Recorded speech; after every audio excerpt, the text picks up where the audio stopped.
अस्सलामुअलैकुम स्टूडेंट्स। आज हम कार्बोहाइड्रेट का जो थर्ड पार्ट है उसको स्टार्ट कर रहे हैं, जिसमें जो टॉपिक हम डिस्कस करेंगे वो है ओलिगोसैकेराइड्स। याद रखिए, इससे पहले जो मैंने दो पार्ट इसमें जो है उसमें इसके एक पार्ट मोनोसैकेराइड को भी इसमें डिस्कस किया है और कार्बोहाइड्रेट का इंट्रोडक्शन। अगर आपने उसको नहीं पढ़ा तो इसकी समझ आपको नहीं आएगी। तो सबसे पहले आप उन दोनों लेक्चर्स को देख लें। तो चलिए आज हम ओलिगोसैकेराइड स्टार्ट करते हैं, ओलिगोसैकेराइड्स। लेकिन इससे पहले एक छोटा सा कंसेप्ट मैं आपको समझाना चाहता हूँ। ये बायोकेमिस्ट्री में जो मॉलिक्यूल्स है ये दो तरह के होते हैं, मैंने इंट्रोडक्शन में भी बताया था।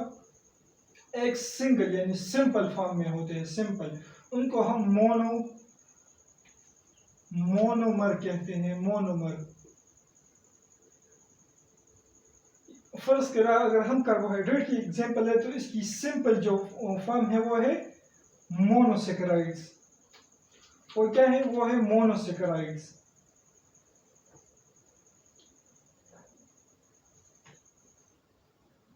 मोनोसैकेराइड्स। अब इस मोनोमर को अगर मैं कन्वर्ट करना चाहूं कॉम्प्लेक्स फॉर्म में तो कैसे करूंगा? इसके साथ तो मैं लगाऊंगा और मोनोमर की एडिशन, यहां पर मैं और मोनोमर की एडिशन इसके साथ करूंगा।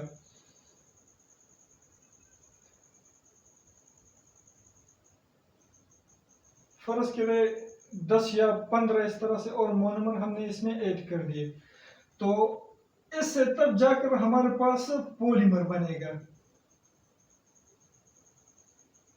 फर्ज करें इसमें हमने तकरीबन ऐड किए 15 मोनोमर्स इस तरह से, तो ये हमारे पास पॉलीमर में कन्वर्ट हो जाएगा। लेकिन ये जो कन्वर्जन है ये एक प्रोसेस से होता है, एक प्रोसेस से। और फर्ज करिए हमारे पास पॉलीसैकेराइड बन जाएगा। पर ये हमारे पास कार्बोहाइड्रेट का जो कॉम्प्लेक्स फॉर्म है पॉलीसैकेराइड। तो अब ये कन्वर्जन जो हुई है हमारे पास एक प्रोसेस की मदद से हुई, जिसको हम क्या कहते हैं? इसको हम कंडेंसेशन कहते हैं, यानी आपस में मिलना, कंडेंसेशन। ये हमारे पास कंडेंसेशन। और याद रखिए कंडेंसेशन में हमारे पास फर्ज करिए एक मोनोसैकेराइड है, एक मोनोसैकेराइड, और ये दूसरा मोनोसैकेराइड। मैंने आपको बताया भी था पिछले लेक्चर्स में कि इसमें हमारे पास मोनोसैकेराइड्स में OH और H ग्रुप्स तो होते हैं। तो हमारे पास अगर फर्ज करें ये दोनों मोनोमर्स आपस में बॉन्ड बनाते हैं तो इसमें कंडेंसेशन होगा। कंडेंसेशन में एक मोनोमर से H ग्रुप और दूसरे से OH ग्रुप रिमूव होगा, इससे H2O बनता है। तो जब दो मोनोमर्स आपस में मिलते हैं उससे हमारे पास एक H2O मॉलिक्यूल्स रिमूव होता है, और इस प्रोसेस को हम कंडेंसेशन कहते हैं। अब इसके जो उलट एक और प्रोसेस है, फर्ज करें, ये आप नोट कर ले, फर्ज करें अगर मैं इस पॉलीमर को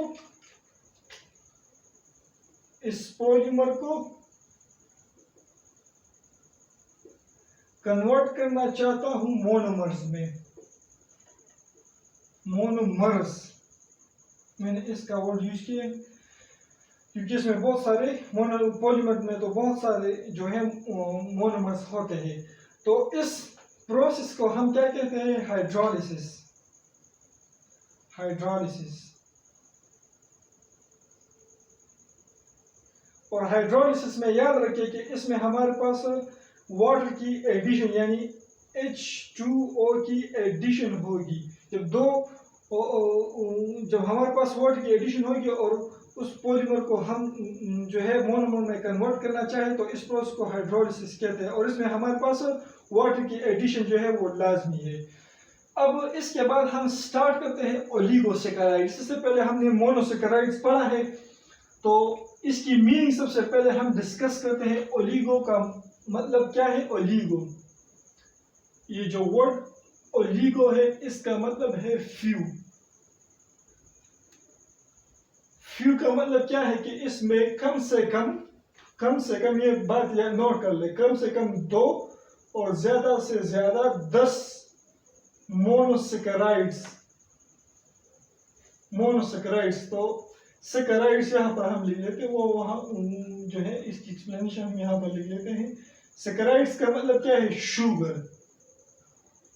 और शुगर मोनोसेकेराइड यानी सिंगल यूनिट को रिप्रेजेंट करता है, मोनोसेकेराइड। तो ओलिगोसेकेराइड में कम से कम 2 और ज्यादा से ज्यादा 10 मोनोसेकेराइड जब मिलते हैं तो उससे ओलिगोसेकेराइड बनता है। तो यहाँ पर हम लिख लेते हैं कि इंट्रोडक्शन में कि ओलिगोसेकेराइड्स या ओलिगोसेकेराइड contains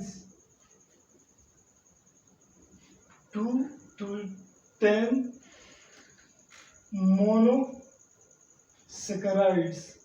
इसमें कम से कम 2 और ज्यादा से ज्यादा 10 मोनोसेकेराइड्स होते हैं।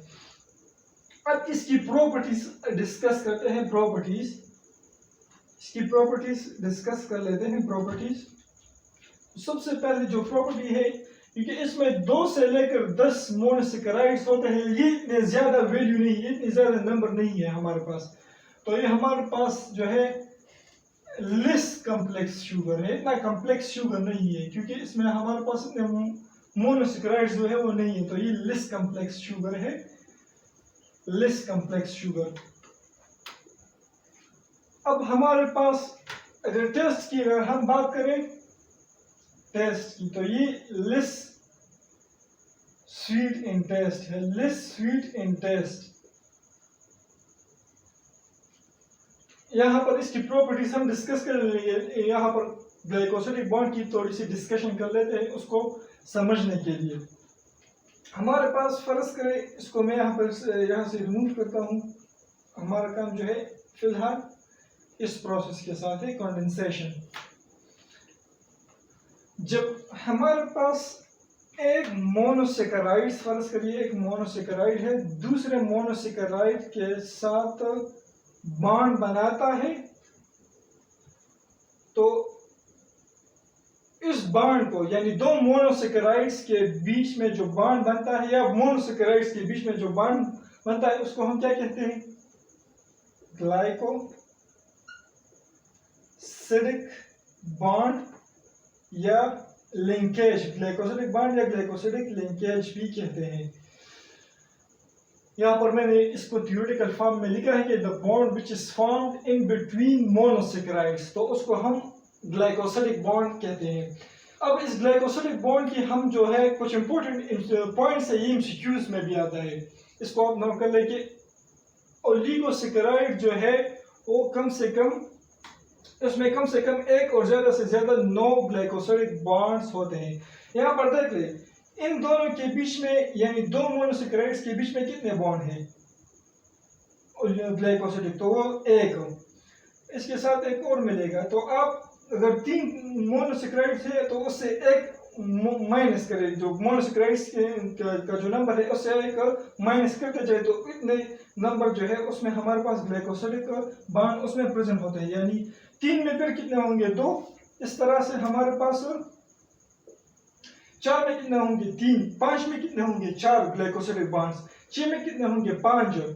इस तरह से आप ऐड करते जाएं, तो अप टू 10 मोनोसेकेराइड्स जब आपस में, तो ओलिगोसेकेराइड्स में कितने होते हैं? 2 से 10 मोनोसेकेराइड। 2 में कितने थे? 1।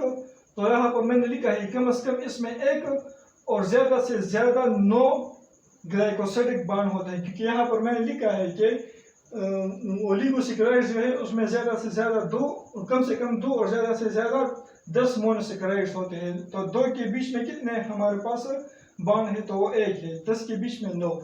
तो इस पॉइंट को आप याद रखिए। दूसरा पॉइंट क्या है हमारे पास के मोनोसेकेराइड में ये पॉइंट जो है इंपॉर्टेंट है कि मोनोसेकेराइड में 9 ग्लाइकोसिडिक बॉन्ड, यानी मोनोसेकेराइड एक मॉलिक्यूल होता है, तो उसने किसी भी दूसरे मॉलिक्यूल के साथ बॉन्ड नहीं बनाया होता। फर्ज करिए हमारे पास क्या है, ये एक मोनोसेकेराइड है, तो इसमें दूसरे मॉलिक्यूल के साथ कोई भी बॉन्ड नहीं बनाए, तो इसमें मोनोसेकेराइड में हमारे पास क्या होता है, इसमें हमारे पास ग्लाइकोसिडिक बॉन्ड नहीं होता। तीसरा जो पॉइंट है वो उसमें हम अप्लाई करेंगे अभी प्रॉपर्टीज में कि ग्लाइकोसिडिक की जो बॉन्ड होता है इसमें दूसरे मॉलिक्यूल के साथ बनाया होता है, ये हमारे पास इनवर्सली प्रोपोर्शनल होता है किस चीज के, टेस्ट के। यानी फर्ज करिए ये मैंने क्या लिखा है, जीवी का मतलब है ग्लाइकोसिडिक बॉन्ड, तो इसका क्या मतलब है, अगर ये ज्यादा है, इस एरो का ये ऊपर की तरफ है अपवर्ड, इसका मतलब है ज्यादा। अगर ग्लाइकोसिडिक बॉन्ड ज्यादा है तो टेस्ट कम होगा, इनवर्सली प्रोपोर्शनल का ये मतलब है। और अगर ग्लाइकोसिडिक बॉन्ड कम होगा तो टेस्ट ज्यादा होगा। तो हमारे पास इसमें 2 से 10 मॉलिक्यूल चूंकि इसमें प्रेजेंट होते हैं तो इतने ज्यादा नहीं है, इसमें इतने ज्यादा बॉन्ड्स नहीं है, लेकिन फिर भी इसका जो टेस्ट है वो मोनोसेकेराइड से कम है। तो यहाँ पर मैंने लिखा है कि less sweet in taste, this is because of glycosidic bond के। ग्लाइकोसिडिक बॉन्ड जितना ज्यादा होगा तो इसका टेस्ट इतना कम होता जाएगा। अब इसके बाद यही ग्लाइकोसिडिक बॉन्ड जो है ये इनवर्सली प्रोपोर्शनल है सॉल्युबिलिटी की भी, यानी ग्लाइकोसिडिक बॉन्ड अगर ज्यादा होगा तो सॉल्युबिलिटी भी कम होगी, और अगर ग्लाइकोसिडिक बॉन्ड कम होगा तो सॉल्युबिलिटी ये अपवर्ड है। ये ग्लाइकोसिडिक बॉन्ड अगर कम हो तो सॉल्युबिलिटी भी ज्यादा होगी। तो ये हमारे पास इसमें भी इतने बॉन्ड नहीं है, तो इसलिए हम यहाँ पर ये भी लिख लेते हैं कि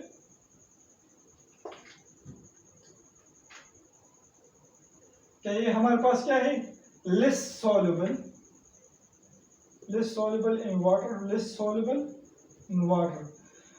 तो ये ग्लाइकोसिडिक बॉन्ड में हम और भी फर्दर बातें करेंगे, क्योंकि यहाँ पर इससे बहुत ज्यादा एमसीक्यूज आते हैं, तो इसमें और भी इंफॉर्मेशन है वो फर्दर हम आगे पढ़ते जाएंगे। अब चौथी जो प्रॉपर्टी है कि it can be further hydrolysed, मैंने भी हाइड्रोलिसिस जो है वो भी पढ़ाया भी है, हाइड्रोलाइज्ड इनटू सिंपल फॉर्म। यानी हम जो है ओलिगोसेकेराइड की हाइड्रोलिसिस कर सकते हैं, यानी इसकी ब्रेक डाउन कर सकते हैं by the addition of water. फर्ज करिए हमारे पास इसमें कम से कम 2 होते हैं, तो फर्ज करिए हमारे पास एक ओलिगोसेकेराइड है, अगर ये हम इसकी बॉन्ड की ब्रेक डाउन करें तो ये हमारे पास सिंपल फॉर्म में इस तरह से अलग अलग कन्वर्ट हो सकता है। तो इस स्टेटमेंट का ये मतलब है कि हम इसको फर्दर जो है सिंपल फॉर्म में इसको हाइड्रोलाइज कर सकते हैं, ब्रेक डाउन इसकी कर सकते हैं। अब इसके बाद हम ओलिगोसेकेराइड की कुछ इंपॉर्टेंट पॉइंट्स है वो भी डिस्कस करेंगे, और ग्लाइकोसिडिक बॉन्ड को भी हम आगे डिस्कस करते जाएंगे। तो चलिए अब हम स्टार्ट करते हैं। जो मोस्ट एबंडेंट ओलिगोसेकेराइड है तो वो हमारे पास क्या है नेचर में, मोस्ट एबंडेंट जो ओलिगोसेकेराइड है, ये एमसीक्यूज के लिए याद, जो मैंने बोर्ड पर लिखा है ये एक एक वर्ड जो है एमसीक्यूज है। अभी मैं आपको ये सब कुछ समझाता हूँ। मोस्ट एबंडेंट ओलिगोसेकेराइड तो वो कौन सा है, वो है डाइसेकेराइड। डाइसेकेराइड्स, डाई कहते हो, डाई किस चीज को कहते हैं, डाइसेकेराइड। डाई का मतलब है 2, यानी और इस तरह से ट्राई और टेट्रा पेंटा, इस तरह से मतलब जितने कर इसमें हमारे पास मोनोसेकेराइड्स बढ़ते जाएंगे नंबर, तो उस तरह इसमें हमारे पास 2 मोनोसेकेराइड्स होते हैं, 2 मोनोसेकेराइड्स, यानी 2 मोनोसेकेराइड्स पर ये हमारे पास मुश्तमिल होता है, 2 मोनोसेकेराइड्स। तो ये एक पॉइंट तो ये हो गया। अब डाइसेकेराइड्स के जो एबंडेंट जो है फॉर्म है तो वो कौन से हैं, सक्रोज, माल्टोस और लैक्टोस। तो इन दोनों को हम डिस्कस करते हैं। अल्फा ग्लूकोज और बीटा ये मैंने समझाया, बीटा इससे पहले जो लेक्चर हुए हैं आप उसको लाजमी देखिए। जब अल्फा ग्लूकोज, ये और राइटिंग को ना देखे, जितना मैं समझाऊं फिलहाल उसको देखिए। अल्फा ग्लूकोज, जब एक अल्फा ग्लूकोज दूसरे बीटा फ्रक्टोज के साथ मिल जाए, इसको हम कंडेंसेशन कहते हैं, अभी मैंने डिस्कस किया। In the presence of ligase enzyme, यानी अल्फा ग्लूकोज और बीटा फ्रक्टोज लाइगेज की प्रेजेंट में मिल जाए तो उससे हमारे पास सक्रोज बनता है। कंडेंसेशन इसमें होती है तो इसमें लाजमी सी बात है, इसमें ये मैंने माइनस का नोटेशन यहाँ पर यूज किया है, तो यानी इससे वाटर रिमूव, एक मॉलिक्यूल रिमूव होता है। ग्लूकोज और फ्रक्टोज, अल्फा ग्लूकोज और बीटा फ्रक्टोज की कंडेंसेशन से हमारे पास सक्रोज बना और इससे एक वाटर रिमूव हुआ, एक वाटर मॉलिक्यूल। ये एल्डो मैं आपको बाद में समझाऊंगा, सबसे पहले इसको आप नोट करते जाएं। अब इसमें एक जनरल एमसीक्यूज है कि sucrose is also called cane sugar. ये जनरल एमसीक्यूज थे कि सक्रोज को हम केन शुगर भी कहते हैं और इसको हम ट्रांसपोर्ट शुगर भी कहते हैं, लेकिन in case of plants only, इसको हम जो है प्लांट फॉर्म्स एंड फंक्शन में हम इसको डिस्कस करेंगे कि इसमें हमारे पास इसका क्या रोल है प्लांट्स में, लेकिन हम इसको ट्रांसपोर्ट शुगर कहते हैं सिर्फ प्लांट्स में। ये एमसीक्यूज याद रखिए।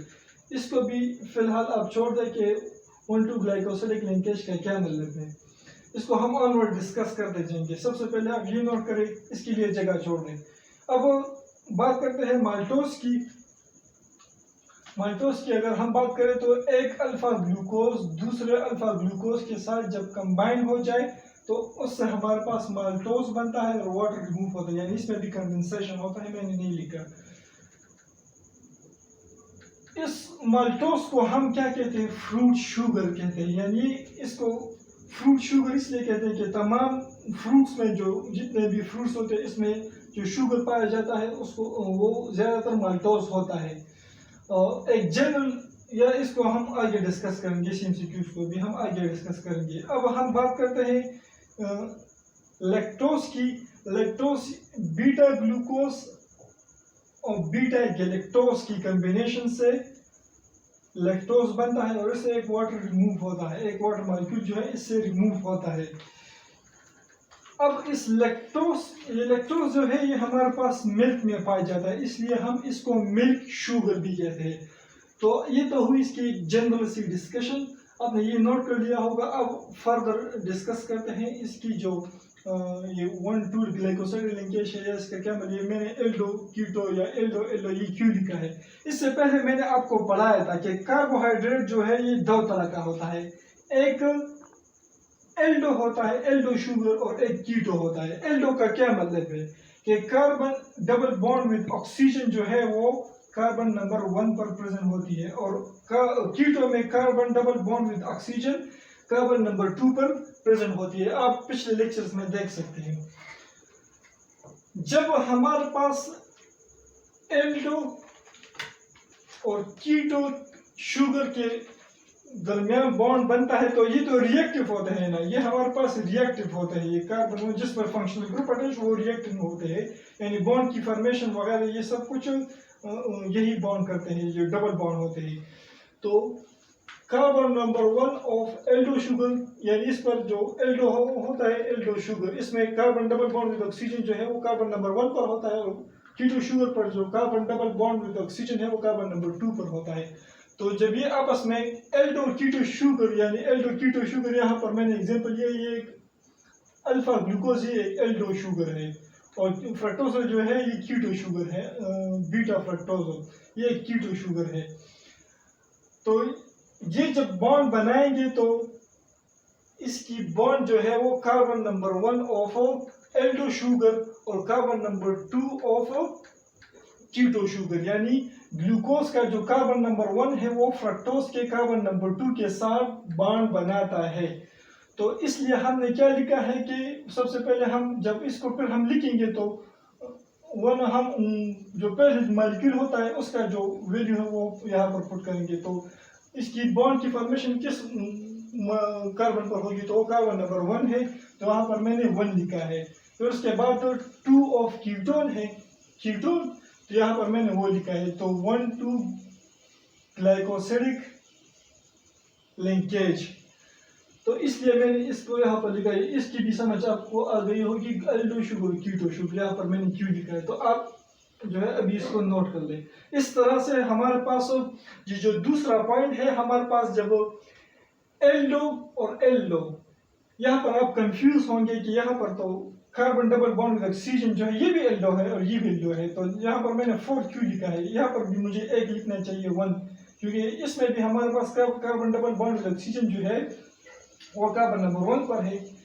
लेकिन एक एल्डो शुगर, याद रखिए, एक एल्डो शुगर का जो carbon double bond with oxygen है और दूसरे carbon double bond with oxygen के साथ बॉन्ड नहीं बनाता, ये बात याद रखिए। तो जब एल्डो एल्डो शुगर आपस में कंबाइन होंगे तो हमेशा जो है कार्बन जो फर्स्ट जो मॉलिक्यूल है अल्फा ग्लूकोज, वो दूसरे मॉलिक्यूल जो है उसके कार्बन नंबर 4 के साथ, कार्बन नंबर 1 के साथ नहीं, कार्बन नंबर 4 के साथ जो है बॉन्ड की फॉर्मेशन करेंगे। इसलिए मैंने यहाँ पर क्या लिखा है, ये जितने भी मोनोसेकेराइड्स आपस में मिलकर डाइसेकेराइड या ओलिगोसेकेराइड बनाएंगे, लेकिन वो अगर वो सेम नेचर के हुए एल्डो एल्डो, तो एक मॉलिक्यूल का जो है हमारे पास कार्बन नंबर 1 और दूसरे मॉलिक्यूल का जो कार्बन नंबर 4 है, उनके बीच में हमारे पास बॉन्ड बनेगा और इसको हम क्या कहते हैं, सिंपली ग्लाइकोसिडिक। तो हम बॉन्ड मोनोसेकेराइड के बीच में जब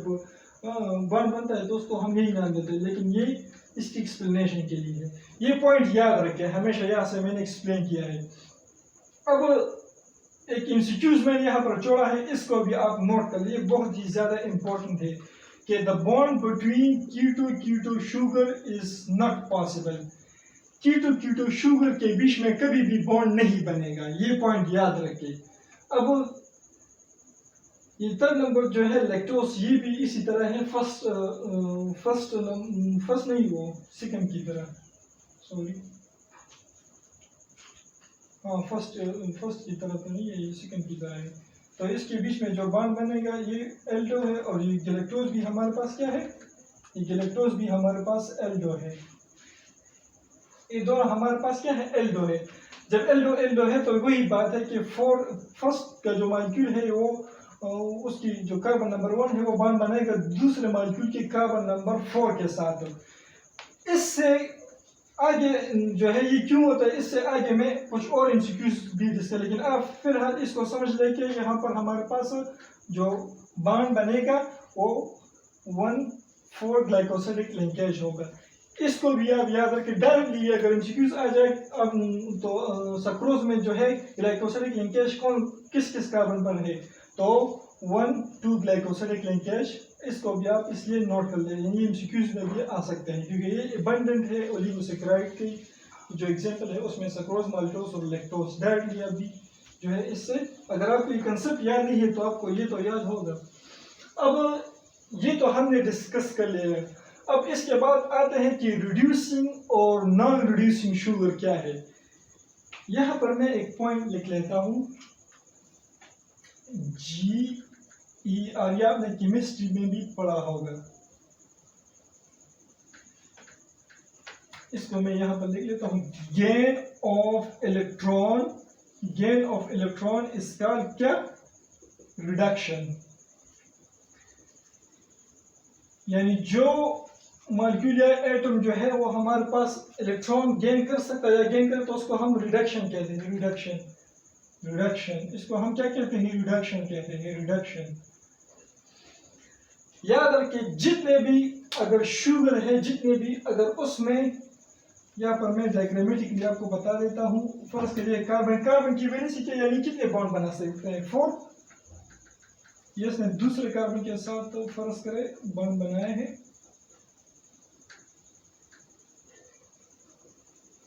तो इसमें सारे बॉन्ड जो है वो सिंगल है। लेकिन अगर मैं फर्ज कर यही कार्बन जो है इस तरह से बनाऊं,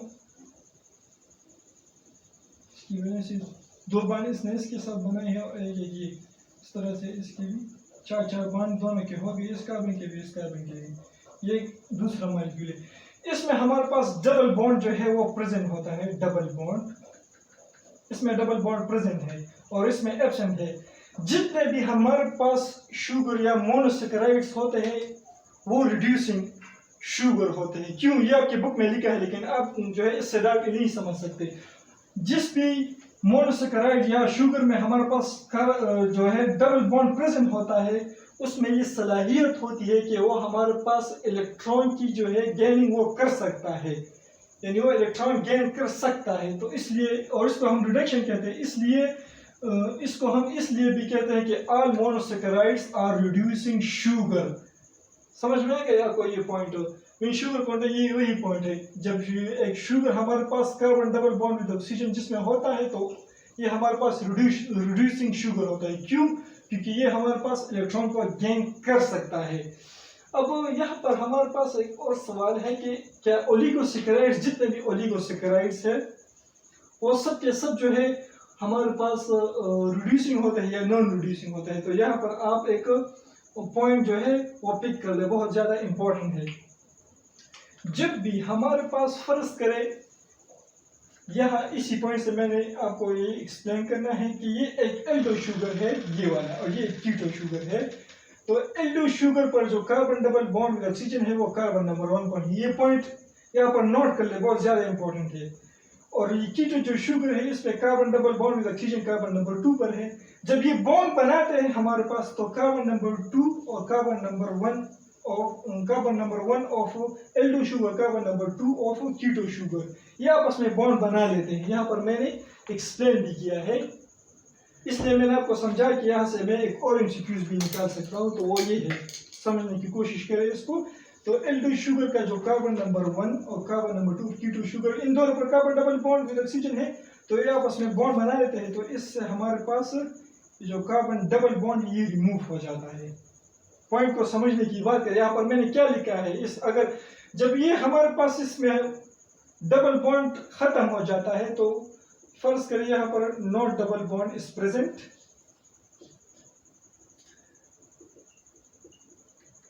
तो यहाँ पर मैंने पहले ये पॉइंट लिखा है कि जिस शुगर में carbon double bond with oxygen होता है तो वो रिड्यूसिंग शुगर होता है। तो ये अब हमारे पास नॉन रिड्यूसिंग शुगर हुआ, नॉन रिड्यूसिंग। अभी इससे एक और पॉइंट मैं निकालता हूं, यहाँ पर आपको बहुत ज्यादा फोकस करके सुने मुझे, बहुत ज्यादा फोकस करके, कि ये तो एल्डो और कीटो की बात हुई। अब यहाँ पर पॉइंट जो है समझने की बात यहाँ पर है कि एल्डो और एल्डो शुगर जब आपस में कंबाइन होते हैं, तो एल्डो पर हमारे पास carbon double bond with oxygen carbon number 1 पर होता है, तो ये भी एल्डो है और ये भी एल्डो है। लेकिन एल्डो जो आपस में कंबाइन होते हैं, मैंने इसे पहले आपको बताया भी, जब वो कंबाइन होते हैं तो वो दोनों जो है कार्बन 1 जो है आपस में बॉन्ड नहीं बना सकते। तो carbon number 1 of this Aldo sugar is combined with carbon number 4 of this Aldo sugar. तो यहाँ पर बॉन्ड जो है इन दोनों के बीच में बनेगी। तो इस एल्डो शुगर, ये जो सेकंड एल्डो शुगर है, इसका जो डबल बॉन्ड है वो स्टिल प्रेजेंट है। क्यों? Carbon double bond with oxygen या जिसके साथ भी हो, तो वो तो प्रेजेंट है, वो तो अभी भी प्रेजेंट है। तो ये हमारे पास क्या हुआ, इसमें डबल बॉन्ड अगर प्रेजेंट है तो ये हमारे पास जो है ये रिड्यूसिंग शुगर है। अभी ये रिड्यूसिंग शुगर है क्योंकि इसमें अभी भी एबिलिटी है कि इलेक्ट्रॉन को गेन कर सके। तो पॉइंट जो है वो यही है। देखिए वो पॉइंट मैं अभी लिख लेता हूं कि जो ऑल ओलिगोसेकेराइड्स जो होते हैं, मेड अप ऑफ सेम क्या मतलब क्या है? सेम यानी एल्डो शुगर, यानी जो जब एक ओलिगोसेकेराइड्स सेम टाइप के मोनोसेकेराइड्स यानी सेम का नेचर सेम हो, दोनों एल्डो हो, यानी कार्बन डबल बॉन्ड ऑक्सीजन किस कार्बन पर हो? कार्बन नंबर 1 पर, तो वो सारे के सारे जो है वो रिड्यूसिंग शुगर है। रिड्यूसिंग, वो सब के सब जो है वो रिड्यूसिंग शुगर है, रिड्यूसिंग। इस पॉइंट को ज़हन नशीन कर ले। अगर आपको समझ नहीं आया तो आप दोबारा इस वीडियो को जो है पीछे ले जाकर आप दोबारा इसको प्ले करें। ताकि आपको समझ आ जाए। जितने भी ओलिगोसैकेराइड्स है अगर वो सेम नेचर ऑफ मोनोसैकेराइड से बने हैं तो एल्डो एल्डो एल्डो एल्डो ज्यादा एल्डो एल्डो तो वो रिड्यूसिंग शुगर होंगे, क्योंकि उसमें हमारे पास जो दूसरे एक बॉन्ड एक एल्डो शुगर का जो carbon number 1 bond double bond with oxygen है वो तो खत्म हो गया, लेकिन दूसरे का तो रहता है स्टिल, उसमें carbon double bond with oxygen है। तो वो पॉइंट मैंने जो है वो यहाँ पर नोट किया है कि ये जो है फिर भी रिड्यूसिंग शुगर कहलाता है क्योंकि उसमें डबल बॉन्ड प्रेजेंट होता है। तो ये इट्स ऑल अबाउट ओलिगोसैकेराइड्स। अब इसके बाद जो है पॉलीसैकेराइड, वो जो है ना मुश्किल नहीं है, पॉलीसैकेराइड को भी डिस्कस करते हैं। तो चलिए अब स्टार्ट करते हैं पॉलीसैकेराइड। ये बस लास्ट पार्ट है कार्बोहाइड्रेट का, इसके बाद जो है कार्बोहाइड्रेट का जो लेक्चर है वो ख़त्म हो जाएगा। तो इसमें इतनी कोई रॉकेट साइंस नहीं है पॉलीसैकेराइड में, ये बहुत बस अभी हम इसकी मीनिंग से स्टार्ट लेते हैं। पॉली का जो वर्ड है पॉली, पॉली हम यूजुअली किसके लिए यूज करते हैं, मैनी। और इसमें कार्बोहाइड्रेट में मैनी का क्या मतलब है इसका, पॉली का, कि 10 से ज्यादा जितने भी वो मोनोसैकेराइड्स 10 से ज्यादा। सैकेराइड का मतलब तो यही है, सैकेराइड शुगर के लिए यूज होते हैं, यानी मोनोसैकेराइड, शुगर मोनोसैकेराइड को रिप्रेजेंट करता है। तो ऐसे कार्बोहाइड्रेट की ऐसी टाइप जिसमें 10 से ज्यादा जो है मोनोसैकेराइड प्रेजेंट हो तो उसको हम पॉलीसैकेराइड कहते हैं। यहाँ पर मैंने इंट्रोडक्शन नहीं लिखा, लेकिन आप यहाँ पर लिख ले कि पॉलीसैकेराइड्स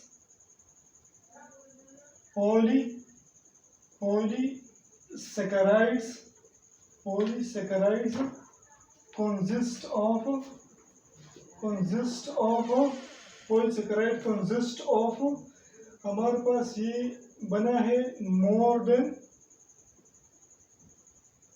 देन 10 मोनोसैकेराइड्स। यहाँ पर एक और पॉइंट भी याद रखें कि पॉलीसैकेराइड में कम से कम जो है ग्लाइकोसिलिक बॉन्ड कितने होंगे, तो 10 के बाद क्या आता है, 11। 10 के बाद यानी इसमें 10 से ज्यादा अगर मोनोसैकेराइड है तो उसको हम पॉलीसैकेराइड कहते हैं।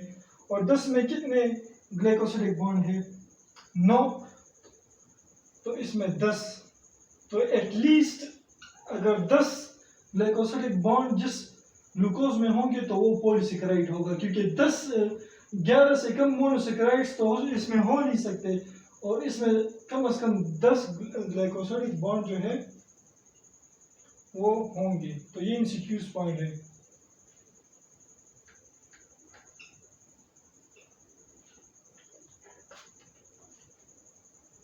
अब इसकी प्रॉपर्टीज यहाँ पर मैं आपको जो आम स्टूडेंट्स बताते हैं और गाइड में जो लिखा होता है उसमें और इसमें थोड़ा सा डिफरेंस मैं यहाँ पर आपको बताना चाहता हूँ थोड़ा सा, कि ये तो हमारे पास स्टूडेंट्स या गाइड्स में भी ये लिखा होता है कि it is complex sugar, it is tasteless या इट इज इनसॉल्युबल, लेकिन ये ऐसा बिल्कुल भी नहीं है। मैं अभी आपको समझाता हूँ। सबसे पहले हम कॉम्प्लेक्सिटी की अगर बात करें तो 10 के बाद क्या आता है, 11, तो ये जो मॉलिक्यूल होगा ये पॉलीसैकेराइड है, लेकिन ये तो 10 से तो बहुत ज्यादा नहीं है, ये इतना कॉम्प्लेक्स मॉलिक्यूल भी तो नहीं है। तो लेकिन इसमें 11 से ज्यादा, 11 से लेकर इनफाइनाइट जो है मोनोमर्स होते हैं। तो इनफाइनाइट पर अगर जब हम पहुंच जाते हैं 100 या 90 या 100 इस तरह मोनोसैकेराइड जब होते हैं तो उसको हम कॉम्प्लेक्स फॉर्म पर कह सकते हैं। तो ये इसको हम लेस कॉम्प्लेक्स का नाम देते हैं कि इट इज जो पॉलीसैकेराइड है लेस कॉम्प्लेक्स से लेकर मोस्ट कॉम्प्लेक्स फॉर्म तक ये हो सकते हैं। अब इसके बाद हम टेस्ट की अगर बात करें तो टेस्ट भी हमारे पास इसमें ग्लाइकोसिडिक बॉन्ड मैंने इससे पहले पढ़ा है कि ग्लाइकोसिडिक बॉन्ड जो है is inversely proportional to taste और इनवर्सली प्रोपोर्शनल टू सॉल्युबिलिटी। तो ये इतना ग्लाइकोसिडिक बॉन्ड तो है नहीं, तो इसमें हमारे पास फर्ज करें 11 मॉलिक्यूल का जो पॉलीसेकेराइड होगा, 11 मोनोमर्स या मोनोसेकेराइड जिसमें प्रेजेंट होते हैं, तो वो पॉलीसेकेराइड जो है वो लिस स्वीट होगा ओलिगोसेकेराइड की तरह लिस स्वीट। तो लिस स्वीट टू, अगर हम आगे चलते जाए इसमें और भी मोनोसेकेराइड्स ऐड होते जाए, लिस स्वीट टू टेस्टलेस। तो ये थोड़ा डिफरेंस में भी आपको समझाना चाहता था। अब इसके बाद सॉल्युबिलिटी की अगर बात करें तो सॉल्युबिलिटी भी इसी तरह है कि ये इसमें जो है ग्लाइकोसिडिक बॉन्ड जो है 10 प्रेजेंट होते हैं, तो ये इतना जो है कम्प्लेक्स भी नहीं है। तो सॉल्युबल भी जो है ये हमारे पास स्पेरिंगली जो कम सॉल्युबल से लेकर टू इनसॉल्युबल मतलब जो सॉल्युबल ना हो, वो कॉम्प्लेक्स फॉर्म की जो मोनोसेकेराइड्स है फिर वो जो है इनसॉल्युबल होती है। तो स्पेरिंगली टू इनसॉल्युबल फॉर्म जो है इसमें हमारे पास प्रेजेंट होती है। अब इसके बाद हम अगर इसकी हाइड्रोलिसिस की बात करें तो ये तो हमारे पास जो है बहुत हाइड्रोलिसिस की जो है वो हो सकती है, क्योंकि ये तो वो कॉम्प्लेक्स फॉर्म है। it can be hydrolyzed into simple form, होने की जरूरत नहीं है। अब इसके बाद हम जो है सबसे जो abundant पॉलीसेकेराइड है उसकी बात करते हैं। तो यहाँ पर हमारे पास जो है दो abundant है। सबसे पहले सेल्यूलोज है, फर्स्ट नंबर पर जो है वो सेल्यूलोज है, मोस्ट abundant, जो सबसे ज्यादा है, सबसे ज्यादा पॉलीसेकेराइड या कार्बोहाइड्रेट में भी सबसे ज्यादा जो है वो सेल्यूलोज है।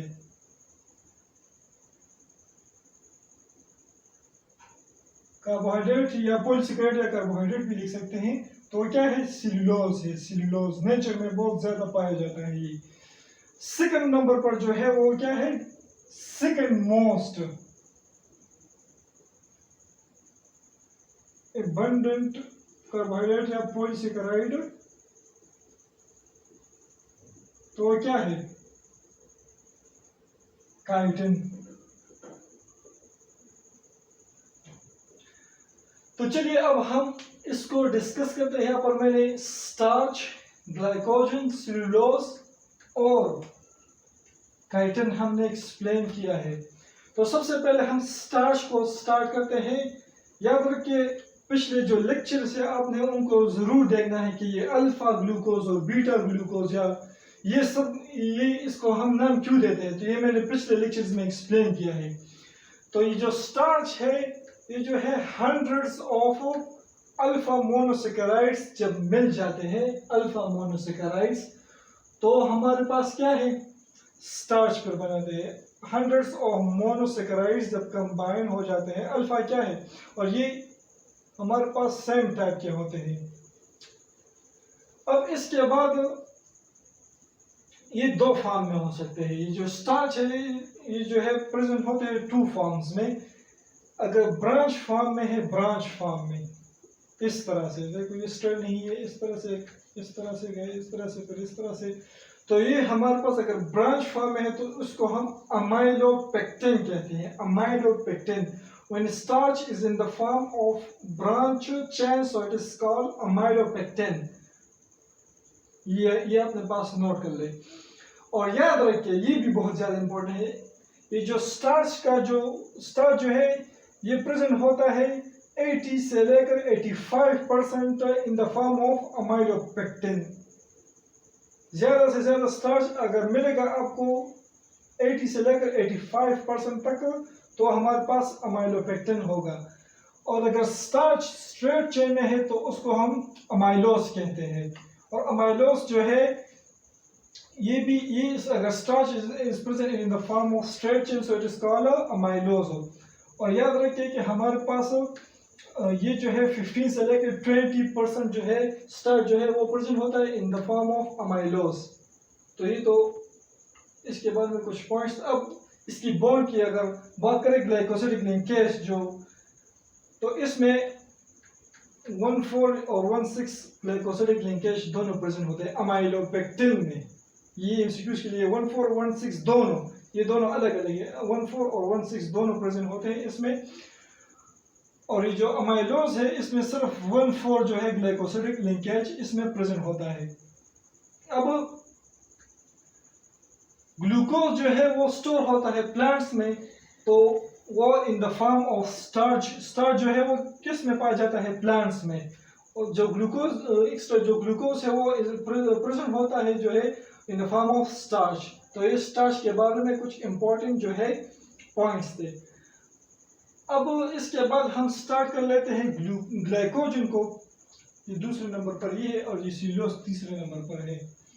ग्लाइकोजन जो है वो भी प्रेजेंट होता है। इसमें डिफरेंस आप समझते जाएंगे जैसे जैसे मैं एक्सप्लेन करता जाऊंगा। ये जो है बना है अल्फा मोनोसेकेराइड से बना तो है, लेकिन ये हमेशा के लिए ये ब्रांच फॉर्म में होंगे। ब्रांच ये भी मोनोसेकेराइड से बना है, अल्फा मोनोसेकेराइड, और ग्लाइकोजन भी मोनोसेकेराइड से बना है, लेकिन डिफरेंस जो है वो हमारे पास स्ट्रक्चर में है। ये हमेशा ब्रांच फॉर्म में होगा। और ये जो स्टार्च है हमारे साथ हमेशा जो है ये ब्रांच फॉर्म में 80 से लेकर 85% जो है ब्रांच फॉर्म में मिलेगा। 15 से 20% जो है ये स्ट्रेट चेन में मिलेगा। और ये हमेशा ब्रांच फॉर्म में ये ग्लाइकोजन जो होता है ये ब्रांच फॉर्म में होता है।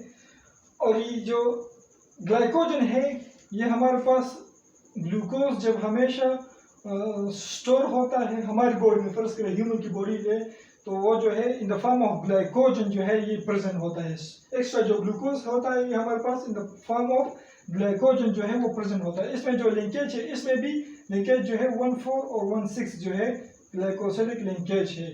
ये दोनों एमसीक्यूज के लिए इंपॉर्टेंट। अब एक जनरल एमसीक्यूज है कि ग्लाइकोजन जो है हमारे पास मसल्स और लिवर में स्टोर होता है। मसल्स और लिवर में स्टोर होता है।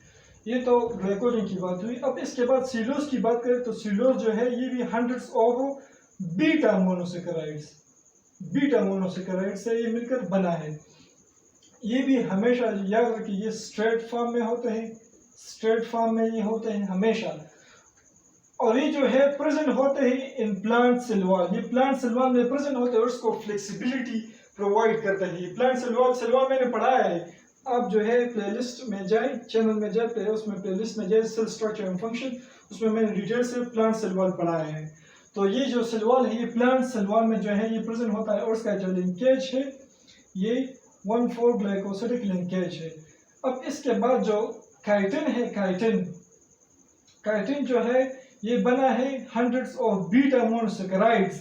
ये भी बीटा मोनोसेकेराइड, लेकिन इसके भी हमारे पास क्या है, ये भी हमारे पास जो है स्ट्रेट फॉर्म में प्रेजेंट होता है। ये भी हमारे पास स्ट्रेट फॉर्म में होता है। और इसकी जो लिंकेज है वो भी हमारे पास 14 ग्लाइकोसिडिक लिंकेज है। और ये हमारे पास कहाँ पाया जाता है? Exoskeleton of arthropods.